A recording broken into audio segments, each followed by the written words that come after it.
असंभव को भी संभव सिर्फ और सिर्फ आपकी सोच बनाती है।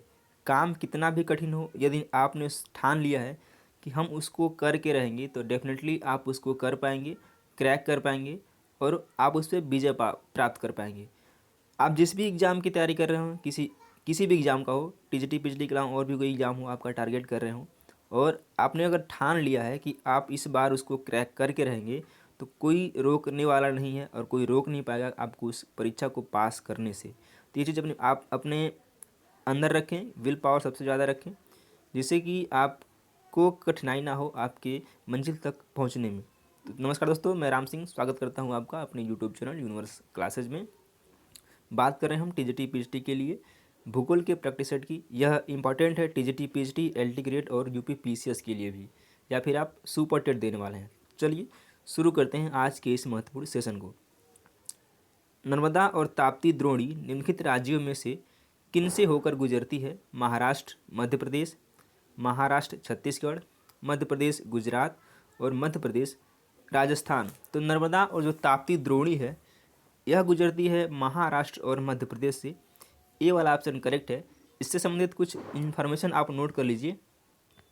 यह महाराष्ट्र और मध्य प्रदेश होकर गुजरती है और नर्मदा पर मध्य प्रदेश में माहेश्वर बांध, यानी नर्मदा पर एमपी में माहेश्वर बांध, इंदिरा सागर बांध तथा ओंकारेश्वर बांध बनाया गया है, यानी कि इस पर 3 बांध बनाए गए हैं। जबकि ताप्ती नदी पर गुजरात में काकरापार बांध तथा उकाई परियोजना स्थित है। इसको आप भी नोट कर लेंगे, इंपॉर्टेंट है आपके आने वाले सभी एग्जामों के लिए।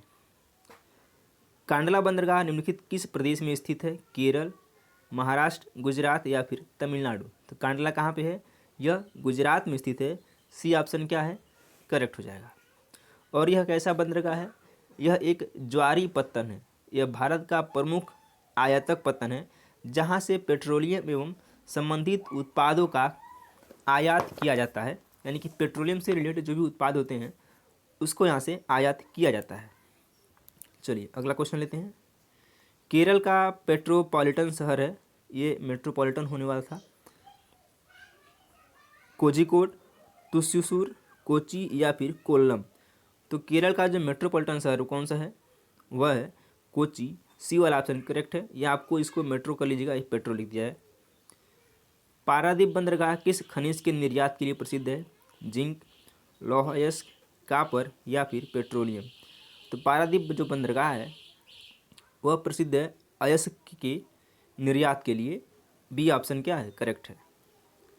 मोहोकुल कठोरता को स्केल के अनुसार निम्नलिखित में से कौन सा पदार्थ सबसे कठोर है? कैल्साइट, एपेटाइट, क्वार्ट्ज या फिर कोरंडम। कौन है? यह है कोरंडम। डी वाला ऑप्शन क्या है? करेक्ट हो जाएगा। किसे आर्कटिक वृत्त कहा जाता है? 66.5 डिग्री उत्तर, 23.5 डिग्री उत्तर, 66.5 डिग्री दक्षिण या फिर 90 डिग्री उत्तर। तो आर्कटिक वृत्त किसे कहते हैं? यह कहते हैं 66 पॉइंट यानी कि 66.5 डिग्री उत्तरी अक्षांश रेखा को।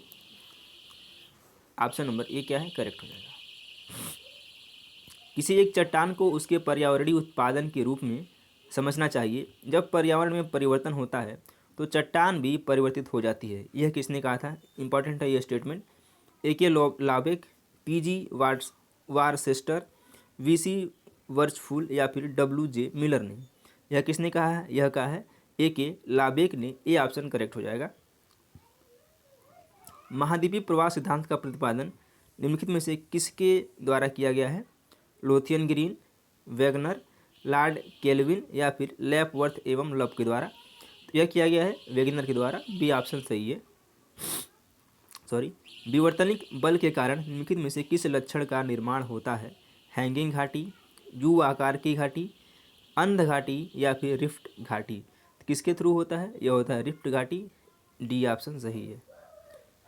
वृक्षनुमा अपवाह प्रणाली विकसित होती है समान संरचना युक्त समतल क्षेत्र में, असमान संरचना युक्त असमतल क्षेत्र में, समान संरचना युक्त शुष्क क्षेत्र में या फिर डी व्युत्क्रमित उच्चावच वाले क्षेत्रों में।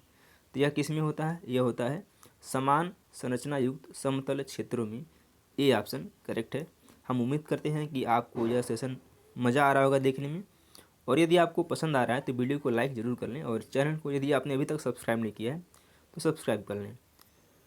चलिए बढ़ते हैं आज के अपने अगले क्वेश्चन की तरफ। और अगला हमारा क्वेश्चन है प्यारा प्यारा।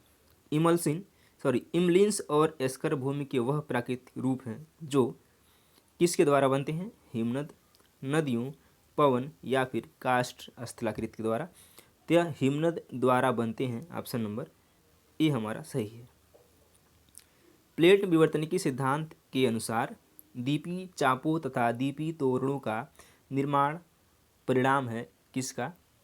महासागरीय महाद्वीपीय प्लेटों के अभिसरण का, महाद्वीपीय प्लेटों के अभिसरण का, अपसारी प्लेट सीमाओं का, या फिर डी महासागरीय प्लेटों के अभिसरण का। तो यह किसका परिणाम है? यह परिणाम है महासागरीय, यानी कि महासागरीय प्लेटों के अभिसरण में टकराने वाली दोनों प्लेट महासागरीय होती हैं।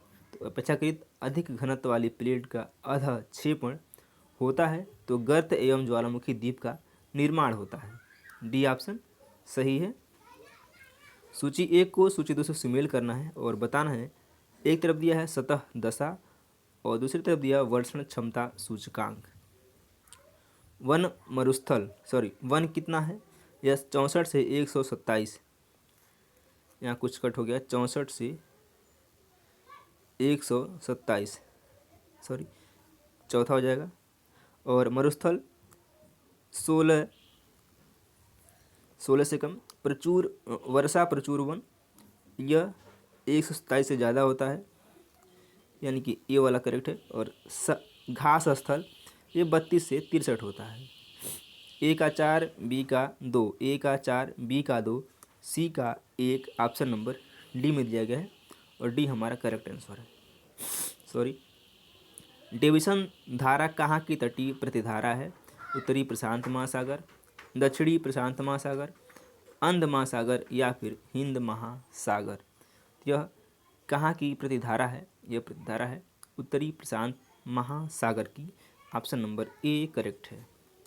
फ्लोन के अनुसार डोल ड्रम का विस्तार कितने डिग्री देशांतरों तक पाया जाता है? 300 डिग्री, 200 डिग्री, 250 डिग्री या फिर 150 डिग्री। तो यह पाया जाता है कितना? 200 डिग्री। बी ऑप्शन सही है। निम्नलिखित में से कौन सा स्थानीय पवन शुष्क तथा ठंडे पवन का उदाहरण है? फान, सांता आना, हरमट्टन या फिर ब्लिजार्ड। तो क्या है? यह है D blizzard. D option correct है। अब बात कर लेते हैं सभी के बारे में एक एक करके। सबसे पहले बात करेंगे हम ब्लिजार्ड की।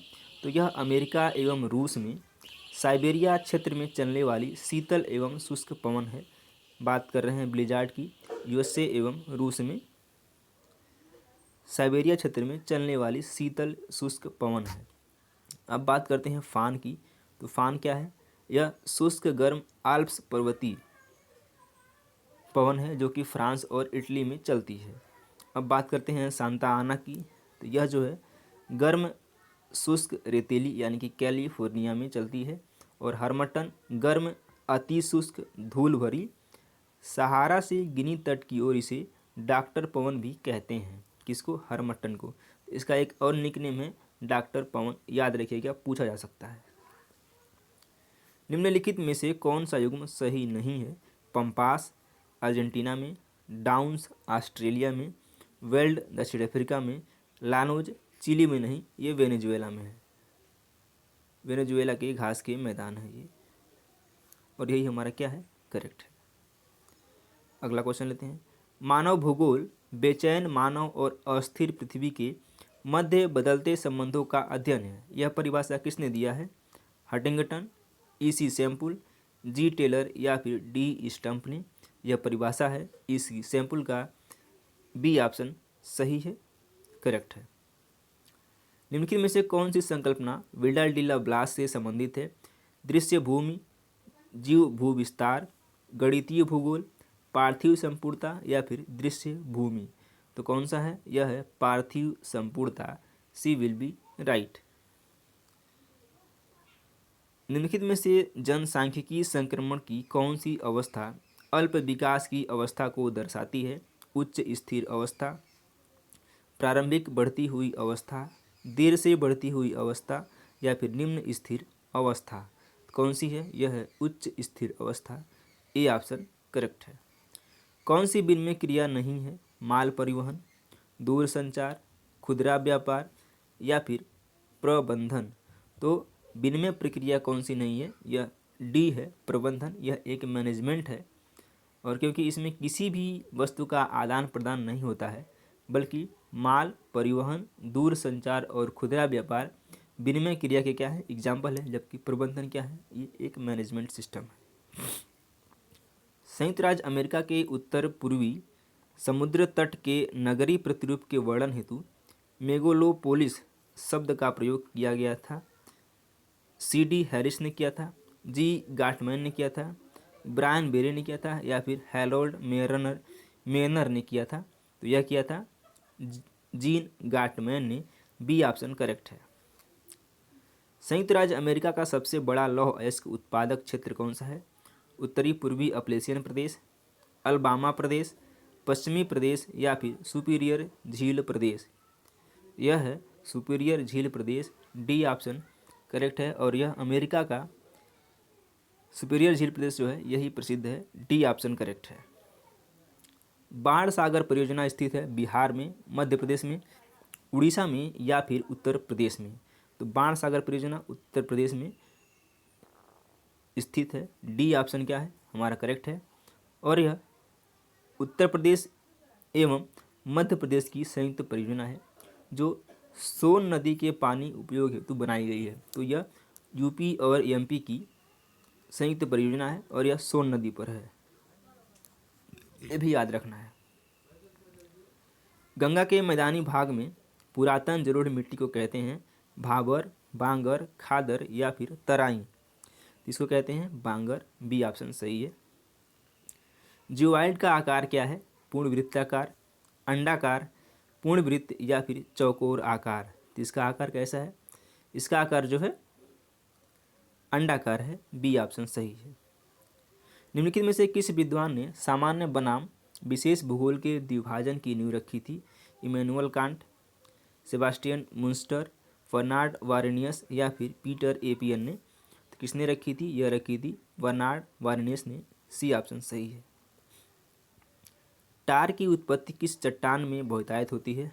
अवसादी, आग्नेय, कायांतरित या फिर इनमें से किसी में नहीं। तो टार की जो बहुतायत है यानी कि बहुलता है वह होता है आग्नेय चट्टान में। बी ऑप्शन हमारा सही है। दुनिया के किस भाग में वायु अपर्दन से बने भूदृश्य को सेरीर और रेग कहा जाता है? सहारा, मंगोलिया, थार या फिर कैलिफोर्निया। इसको कहाँ कहते हैं? ये सहारा को कहते हैं। ए ऑप्शन हमारा सही है। निम्नलिखित में से कौन सा पर्वत मिश्रित या जटिल पर्वत का उदाहरण है? मेयान, फ्यूजियामा, सीरा नोवादा या फिर रेनियर। कौन सा है? यह है सीरा नोवादा। सी ऑप्शन करेक्ट है। ये कहाँ पे है आपको कमेंट बॉक्स में कमेंट करके बताना है। प्रचलित पवनों के प्रभाव में प्रवाहित महासागरीय धाराएं कहलाती हैं? धारा, तरंग, विशाल धारा या फिर प्रवाह। यह क्या कहलाती हैं? यह प्रवाह कहलाती हैं। डी ऑप्शन हमारा करेक्ट है। चलिए, उम्मीद करते हैं कि आपको ये सेशन पसंद आया होगा। सेशन यदि पसंद आए तो वीडियो को लाइक ज़रूर कर लें और चैनल को सब्सक्राइब कर लें। धन्यवाद।